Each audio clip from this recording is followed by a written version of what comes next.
네, 안녕하십니까. 오늘은 2002년 상반기입니다. 상반기 마무리를 하는 과정에서 이제 기출, 모집인 생명보험 자격시험 기출 문제 중심으로 함정을 찾아라. 뭐 이런 제목으로 여러분들과 같이 진행을 하겠습니다. 저는 네오머니의 원유헌입니다. 이 내용은요, 여러분들께서 뭐 저희가 이제 제공해드리는 여러 가지 뭐 실전 문제풀이라든지 아니면은 저희가 요약 강의라든지 이런 부분들하고 좀 다르게 여러분들이 이제 시험을 보시기 앞서서 고사장에서 바로 보실 수 있는 형식으로 좀 진행을 해보도록 하겠습니다. 그래서 여러분들께서 문제를 전체적으로 보는 게 아니라 전체적으로 지문상의 어떤 오답이나 이런 부분들을 가지고 저희가 제공해드리고 있으니까요.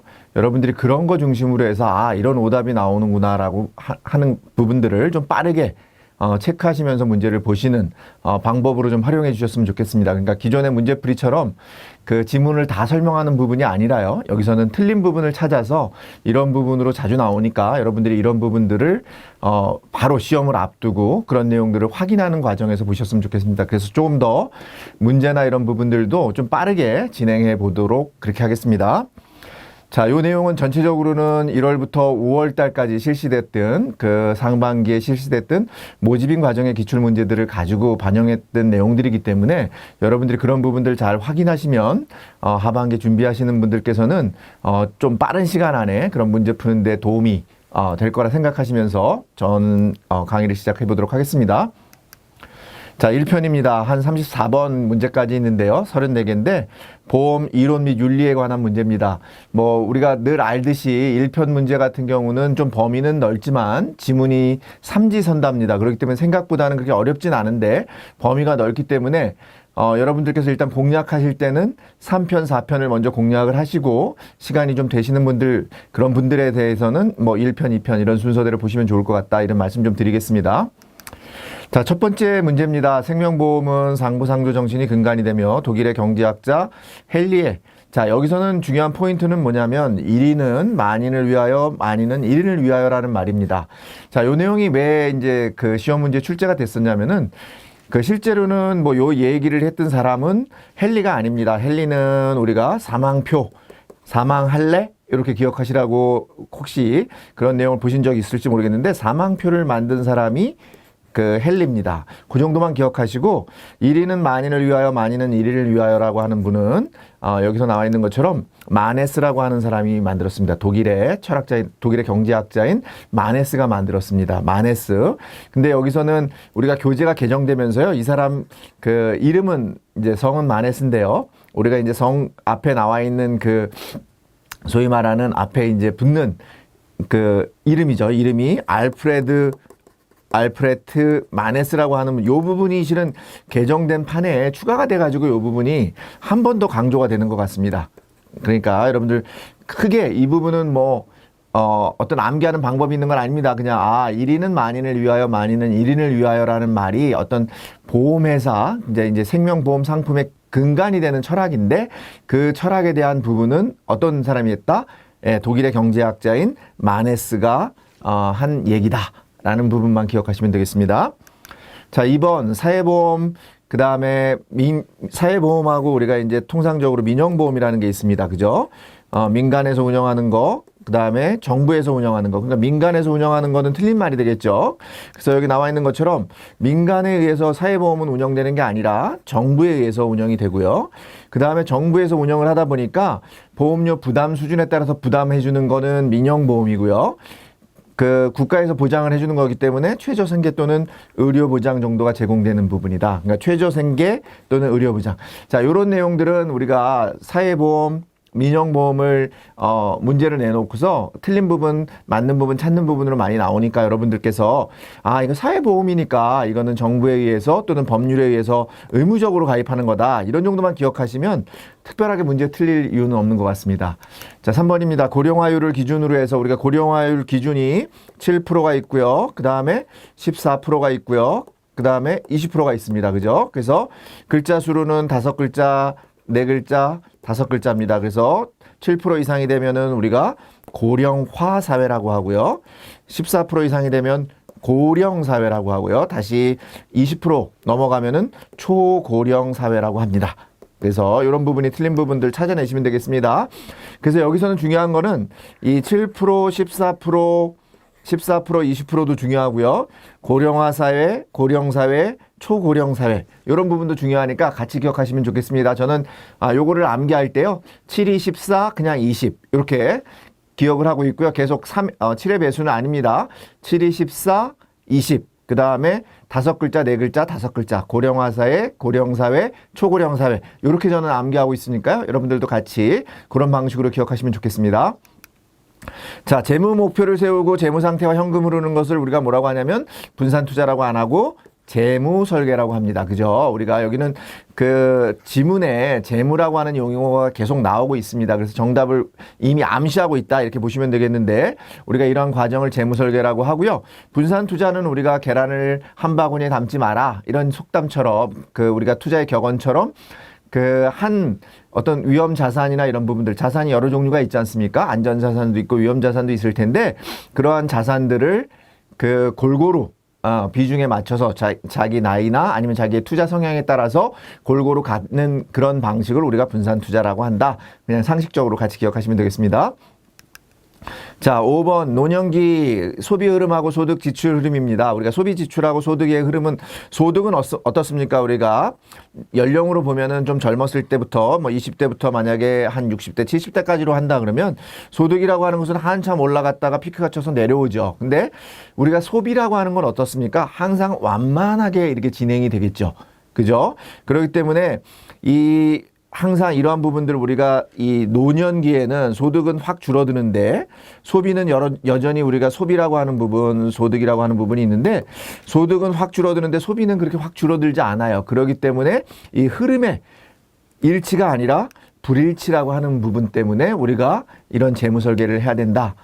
또는 그런 보험 또는 보장 설계를 해야 된다. 이렇게 기억하시면 되겠습니다. 자, 6번입니다. 생명보험이라고 하는 것은 어떤 거죠? 여러분들 아시는 것처럼 동질적인 위험입니다. 이질적인 위험이 아니라 동질적인 위험에 대해서 우리가 앞서서 나와 있는 것처럼 1인은 만인을 위하여, 만인은 1인을 위하여 뭐죠? 상부상조의 정신을 바탕으로 되어 있다. 자, 동질의 위험, 상부상조. 이 정도 꼭 기억하시면 되겠습니다. 생명보험이라고 하는 것은 동질의 위험에 대해서 우리가 상부상조 정신의 바탕으로 만들어낸 어떤 경제적인 상품인 거죠. 그렇게 기억하시면 되겠습니다. 자, 7번 일시납 보험료 총액은 연납이나 월납보다 일시납 한 번에 냈으니까 우리가 자동차 같은 것도 한 번에 사면 어떻습니까? 싸잖아요. 여러분들이 할부로 사면 할부 이자나 이런 것들이 붙어가지고 실제로는 나눠서 내는 것만큼은 그만큼 더 돈 나중에 가서 보면 더 비싸죠. 여러분들 요즘 많이 사고 있는 안마의자 이런 거 가서 이렇게 가서 보시면 일시로 사시면 얼마? 300만 원. 할부로 사시면 350만 원. 이렇지 않습니까? 그러니까 일시납 보험료 총액은 우리가 연납이나 월납으로 납입하는 것보다 많다가 아니라 적다. 이렇게 보시면 되겠습니다. 그 이유는 마찬가지입니다. 우리가 돈을 한 번에 받았으니까 그 돈을 운용해서 발생할 수 있는 이자가 발생하기 때문에 그렇습니다. 자, 현금 흐름 방식이 있고 우리가 보험료를 산정하는 방식이 있는데 현금 흐름 방식과 삼위원 방식이 있는데요. 우리나라는 어떤 방식을 택하고 있죠? 삼위원 방식은 옛날 방식, 현금 흐름 방식은 오늘날의 방식. 그렇기 때문에 현금 흐름 방식은 어디서 한다고요? 우리나라에서 하고 있는데 일본하고 대만은 삼위원 방식. 일본하고 대만은 약간 보수적이어서 삼위원 방식. 그 다음에 우리나라를 비롯해서 미국, 캐나다, 호주 등은 현금 흐름 방식을 택하고 있다. 그렇게 기억하시면 되겠습니다. 자, 계약자 배당이 있는 연금의 경우 직전 3개년도 실적을 근거로 장래 배약할 수 있다. 원래는 그 계약자 배당에 대해서는 원래 기재할 수 없죠. 그죠? 우리가 안내 서류에 기재할 수 없지만 예외적으로 연금보험 같은 경우에는 저축성 보험에 대해서는 우리가 그 예상 배당, 계약자의 배당을 예시할 수 있습니다. 그 부분은 어떤 근거를 가지고 해야 되냐면은 직전 3개년도가 아니라 직전 5개년도 실적을 가지고 그 근거에 의해서 계약자 배당을 예시할 수 있다. 그렇게 기억하시면 되겠습니다. 자, 만 15세 미만자를 피보험자로 해서 했는데 우리가 회사가 나의 착오를 발견했어요. 잘못했어요. 그러면 당연히 이거 어떻게 되겠습니까? 그 계약은 만 15세 미만은 우리가 그 계약 나이를 도달했을 때 무효입니다. 만 15세 미만자를 피보험자로 하는 사망보험 계약에서는 무효의 계약이 되겠지만, 무효에 대합니다. 무효가 되겠지만, 우리가 착오로 나이가 실제 만 15세 이상인 경우는 어떻게 했습니까? 당연히 무효 계약이 아니라 유효한 계약으로 본다. 이건 어떻게 보면 지극히 일반적이고 상식적인 얘기인데, 그런 부분들 우리가 아까 말씀드린 것처럼 시험 문제에서는 지문상에서 이런 부분들을 표시를 했을 때는 바로바로 찾기가 좀 어려울 수 있으니까 여러분들이 그런 부분 기억하시면서 같이 보시면 되겠습니다. 우리가 만 15세 미만자라든지 아니면 여러분들 또 기억하시는 거 뭐 있습니까? 무효가 되는 사유? 여러분들 뭐 심신 박약자나 심신 상실자 뭐 이런 경우에 대해서는 우리가 그 무효로 처리가 되고요. 고의로 뭐 이런 계약을 했을 경우에는 당연히 무효 처리가 된다. 그렇게 여러분들 같이 기억하시면 되겠습니다. 자, 약관의 교부 및 설명 의무를 위반한 경우에서 계약이 성립한 날로부터 계약을 취소할 수 있는 거는 몇 개월이죠? 1년이 아니라 계약을 1년 이내 취소할 수 있으면 보험회사에게 너무 불리하기 때문에 취소할 수 있는 것은 우리가 통상적으로 3개월 이내에 취소할 수 있다. 여러분들 취소는 얼마요? 3개월. 이렇게 기억하시면 되겠습니다. 취소는 3개월. 이렇게 기억하시면 되겠습니다. 자, 영구히 고정된 증상은 아니지만 치료 중개월 후에 한시적으로 나타나는 장애에 대해서, 한시적 장애에 대해서는 5년 이상인 경우에 대해서는 장애지급률의 20%를 지급한다. 이렇게 되어 있습니다. 5년 이상 20%를 지급한다. 그래서 그런 내용들이 틀렸으니까 요건 마찬가지로 숫자가 시험에 자주 나오니까 여러분들이 그 숫자를 기억하시면 되겠습니다. 자, 사고증명서, 우리가 보험료를, 보험금이죠. 우리가 보험금을 수령하기 위해서는 보험회사에다가 그 서류를 제출을 하셔야 됩니다. 우리가 그 보험금 수령에 따른 서류를 제출해야 되는데, 사고증명서가 있습니다. 그 사고증명서는 사고증명서, 뭐 이런 사고가 났다라고 하는 증명서는 국내 국외 다 가능해요. 국내에서 발행한 거나 국외에서 발행한 거 다 인정된다. 무슨 말씀인지 아시겠죠? 국내 국외에서 발행된 사고증명서는 다 인정된다. 그러니까 국외병원에서 발급된 경우 인정되지 않는다. 이렇게 나오는 지문이 있는 거예요, 여러분들. 이런 지문들을 골라내시는 게 여러분들 뭐 어떻게 보면 어려울 수도 있는데요. 기억하면 좋을 것 같아요. 그냥 국내에서 발행한 거나 국외에서 발행한 사고증명서는 다 인정된다. 이렇게 보시면 되겠습니다. 자, 보험금을 10영업일 이내에 지급하지 못할 것으로 예상할 시에는 60영업일 이내에 지급해야 된다. 아니고요. 10영업일 이내에 지급하지 못할 경우에는 며칠까지 지급해야 돼요? 네, 30영업일 이내에 지급해야 됩니다. 우리가 통상적으로는 여러분들이 보험금을 청구하면 며칠 이내에 줍니까? 3영업일 이내에는 무조건 보험회사는 여러분들에게 보험금을 지급하게 되어 있습니다. 그런데 조사가 필요한 경우, 여기 나와 있는 것처럼 조사가 필요한 경우에는 10영업일 이내에 지급을 해야 되는데, 그렇게 지급하지 못할 경우에는 최대한 30영업일 이내에는 무조건 지급해야 됩니다. 아시겠죠? 자, 회사가 계약 전 알릴 의무사항으로 3개월이 지났거나 또는 1년이 지났을 경우에 계약을 해지할 수 없다. 계약을 해지할 수 없는 경우는 어떤 거죠? 우리가 위반 사실을 회사가 알았어요. 안 날로부터 1개월. 그 다음에 그 보험금 지급 사유가 발생하지 않고 2년이 지났을 경우에는 무조건, 이런 경우에는 무조건 보험회사는 해지할 수 없다. 여러분들 같이 기억하시면 되겠습니다. 자, 우리 납입 최고 기간 관련해서 납입 최고라고 하는 것은 우리가 보험료를 납입하지 않았을 경우에 보험회사가 바로 계약을 해지하는 게 아니라 보험 계약자에게 언제까지 보험료를 내라, 이런 부분들을 주는 기간을 의미합니다. 그런 기간을 얘기하는데, 그 기간을 우리가 기억할 때는 항상 뭡니까? 납입 최고 기간이 끝나는 날이 아니라 끝나는 날, 끝나는 다음 날. 그 다음에 계약을 해지하며 이 경우 계약자의 청구에 의해 기납입보험료를 주는 게 아니라, 당연히 여러분들 해지하는 거니까 뭘 주는 겁니까? 기납입보험료가 아니라 해지 환급금을 지급하게 되어 있습니다. 아시겠죠? 뭐라고요? 납입 최고 기간이 끝나는 다음 날. 우리가 끝나는 날이 아니라 끝나는 다음 날에 보험 계약을 해지하고, 그때는 어떤 돈을 준다고요? 기납입 보험료를 주는 게 아니라 해지 환급금을 준다. 그렇게 기억하시면 되겠습니다. 자, 보험 계약이 취소 또는 해지된 경우. 자, 부활이라고 하는 것은 우리가 통상적으로는요, 보험료를 납입하지 못했을 경우에 보험회사가 그 보험 계약을 해지할 수 있는 겁니다. 다 부활이라고 하는 것은 반드시 해지 환급금을 수령하지 않아야 돼요. 여러분들이 해지 환급금을 수령하지 않고 나서 몇 년 기간이죠? 예. 여기 나와 있는 것처럼 그 3년 이내에는 여러분들이 그 계약을 부활할 수 있습니다. 보험료 납입 연체료 계약이 해지되었으나 해지 환급금을 반드시 받지 말아야 돼요. 여러분 해지 환급금을 수령하지 않은 경우에 3년 이내에 계약의 부활을 청구할 수 있다. 그렇게 기억하시면 되겠습니다.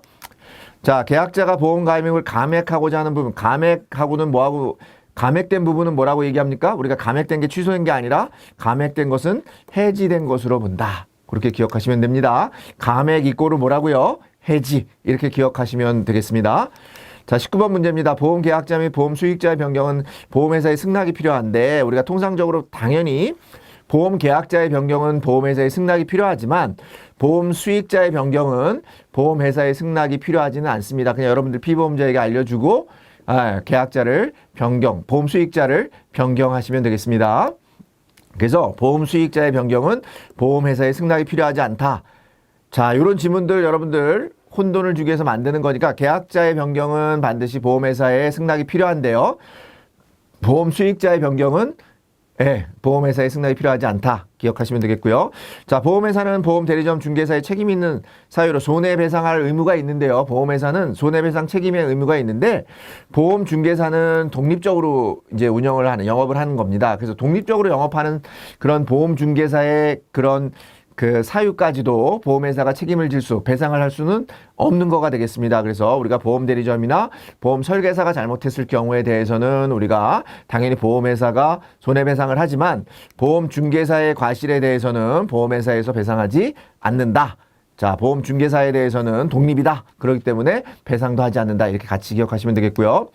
보험 안내조례와 약관의 내용이 다른 경우에는 누구한테 약관에 의해서 계약이 성립된 게 아니라 계약자에게 유리한, 왜냐면 보험회사가 강자고요. 계약자가 약자입니다. 그렇기 때문에 약자를 보호하는 그런 원칙에 의해서 계약자에게 유리한 내용으로 계약이 성립된 것으로 보는 겁니다. 약관에 의해서.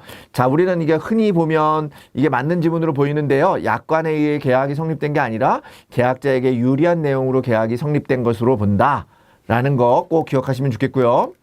자, 계약 적부 확인은 피보험자의 재정 상태. 우리가 계약 적부 확인은 재정 상태를 확인하는 게 아니라 계약 적부 확인하는 것은 피보험자의 신체적, 환경적, 도덕적 위험을 확인하기 위한 겁니다. 계약 적부라고 하는 것은 우리가 언더라이팅과 관련이 있는 거죠. 계약을 가입시키거나 거절하거나 가입하거나 거절하는 부분에 대해서는 우리가 그 피보험자의 재정 상태가 아니라 신체적, 환경적, 도덕적 위험 상태를 확인하기 위해서 실시되는 거다. 같이 기억하시면 되겠고요. 자, 환경적 언더라이팅이라고 하는 것은 직업의 위험 등급을 1에서 5등급, 직업 등급은 1에서 5등급입니다. 1에서 3등급이 아니라 1에서 5등급으로 구분하고 보험료를 할증하는 게 아니라 보험료를 더 내라고 하는 게 아니라 보험 가입 금액 한도를 제한하는 겁니다. 위험하니까 보험 가입 금액 자체를 한도하는 거예요. 보험료를 더 돈을 내 가지고 더 보장해 주는 게 아니라 이 보험해 줄 이제 보험금, 그러니까 소위 말해서 그런 위험 보장을 해줄 수 있는 범위를 한도하는 겁니다. 그래서 그런 것들을 우리가 뭐라고 하냐면 보험 가입 금액 한도를 제한한다. 이렇게 표현하고 있으니까 여러분들 같이 기억하시면 되겠습니다. 자, 24번 우리나라의 보험회사의 언더라이팅. 자, 우리나라의 언더라이팅이라고 하는 건 어느 나라도 마찬가지겠죠. 가장 기본적인 것은 표준체가 중심이고요. 우리가 표준체를 중심으로 해서 되어 있는데 표준체보다 위험이 높은 경우, 위험이 높은 거니까 우리가 표준체보다 위험이 높은 거를 우리가 우량체라고 하는 게 아니라 표준 미달체라고 하고요. 위험이 높은 경우를 미달체라고 하고 표준체보다는 위험이 적은 거, 위험 가능성이 적은 것을 우리가 우량체라고 합니다. 자, 요거는 약간 말 장난처럼 보이는데요.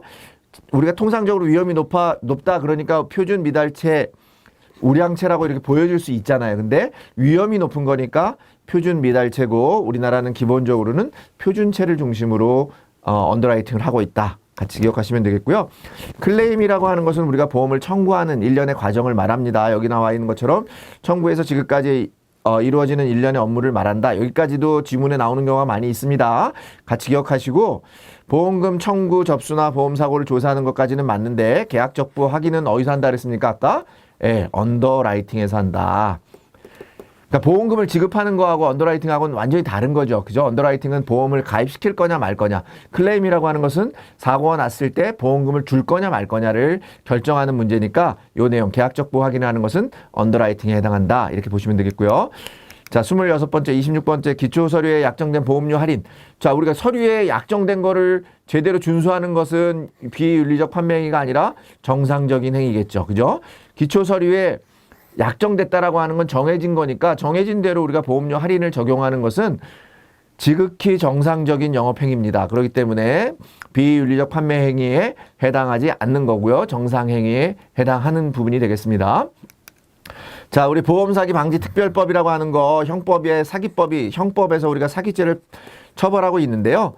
이거보다 더 보험은 더 가중해서 처벌을 해야 된다라고 하는 특별법을 만든 거예요. 그게 뭐냐면 여기 나와 있는 보험사기 방지 특별법입니다. 그렇기 때문에 이 특별법은 우리가 처벌을 가중하고 있어요. 그래서 5년 이하의 징역 또는 3천만 원 이하의 벌금이 아니라 우리가 뭐라고요? 예, 10년 이하의 징역 또는 5천만 원. 아주 가중을 하고 있고 상습범에 대해서는 가중 처벌까지도 불가능한 게 아니라 가능하게 되어 있습니다. 자, 여러분들 여기서 시험 문제는 요 5년 3천만 원, 그러니까 10년 5천만 원 이하의 벌금 중요하고요.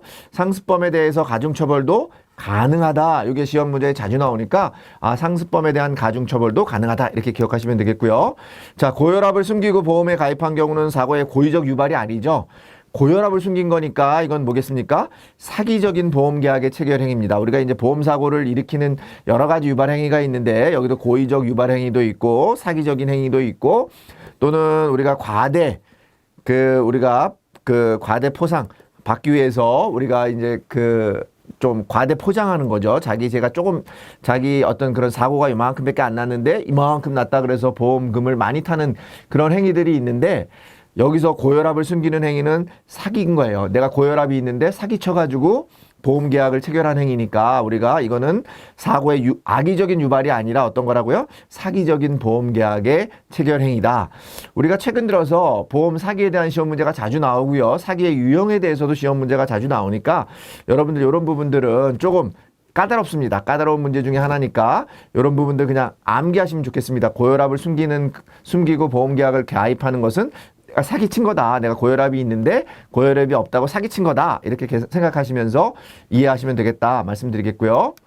자, 보험 사기는 다른 사기에 비해서 입증이 어렵죠. 왜 어렵냐면은 가입 기간도 길고 이게 보험금을 받는 기간까지 길기 때문에 우리가 긴 기간 동안이 처벌 이런 부분들을 우리가 입증을 해내야 되기 때문에 입증이 굉장히 어렵습니다. 그래서 보험 사기를 많이 치는 거예요.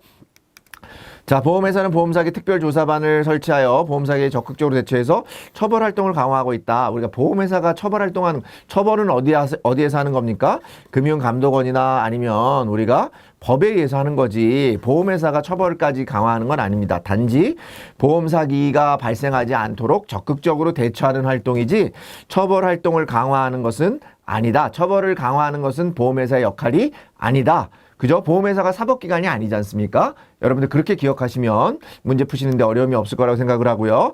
자, 보험범죄신고센터를 설치해서 운영하는 것은 어딥니까?